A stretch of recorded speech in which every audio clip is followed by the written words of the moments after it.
Hello everyone, అందరు ఎలా ఉన్నారు? నేనైతే చాలా అంటే చాలా బాగున్నా ప్రజెంట్ అయితే. సో మీరందరూ కూడా బాగున్నారని అండ్ అందరూ హ్యాపీగా ఉన్నారని కోరుకుంటూ ఉన్నాను. అండ్ మీ అందరికీ తెలిసిందే, నేను గత కొన్ని మంత్స్ నుంచి అయితే జిమ్కి వెళ్తూ ఉన్నాను అని. ఈ రోజుకి నేను జిమ్ స్టార్ట్ చేసి అయితే 4 మంత్స్ కంప్లీట్ అయిపోయింది. సో ఈరోజు నేను ఈ 4 మంత్స్లో తెలుసుకున్న కొన్ని విషయాలు మీతో షేర్ చేసుకుందామని అయితే ఈ వీడియో తీస్తూ ఉన్నాను. 4 మంత్స్ బ్యాక్ నేను ఉన్న సిచ్యువేషన్కి ఇప్పుడున్న సిచ్యువేషన్కి చాలా అంటే చాలా డిఫరెన్స్ ఉంది.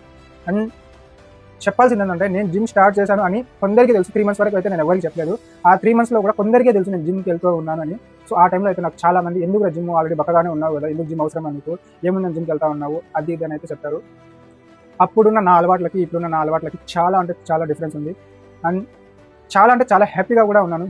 నేను 3 మంత్స్ కంప్లీట్ చేసిన తర్వాత అనుకున్నది ఏంటంటే, సో ఇన్ని ఇయర్స్ నేను మిస్ చేసుకున్నానా, ఇంత వేస్ట్ చేసుకున్నాను టైం జిమ్కి వెళ్ళకుండా అని అయితే అనిపించింది. మీ బాడీలో చేంజెస్ కనిపిస్తున్నంతసేపు మీకు ఇంకా చేయాలి అనే క్యూరియాసిటీ అయితే చాలా అంటే చాలా పెరుగుతుంది. అండ్ మీకే తెలియని ఒక ఎనర్జీ అనేది బూస్ట్ అవుతుంది అనమాట జిమ్ స్టార్ట్ చేస్తే మాత్రము. అండ్ చాలా మంది అయితే అంటా ఉన్నారు, అప్పటికి ఇప్పటికి ఇంకా సన్నగా అయిపోయినావురా, ఎందుకు ఎంత సన్నగా అయిపోయినావు, అది ఇదని అయితే చెప్తా ఉన్నారు. బట్ నాకు మాత్రం నన్ను నేను అద్దంలో చూసుకున్న ప్రతిసారి కూడా నా బాడీలో లోపల ఉన్న చేంజెస్ సో నాకైతే చాలా హ్యాపీగా ఉంది. అప్పుడు నన్ను నేను చూసుకుంటే నాకు నచ్చేవాడిని కాదు. బట్ ఇప్పుడు ఇంకా సాధించాలి, ఇంకా కొద్దిగా మనం బిల్డ్ అవ్వాలి అని ఒక మోటివేషన్తో ముందుకు వెళ్తూ ఉన్నాను.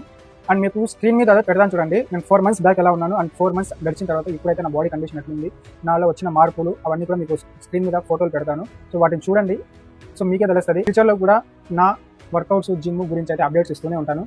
ఇంకో వీడియోతో అతి త్వరలో మీ ముందుకు వచ్చేస్తాను. అప్పటి వరకు బాయ్.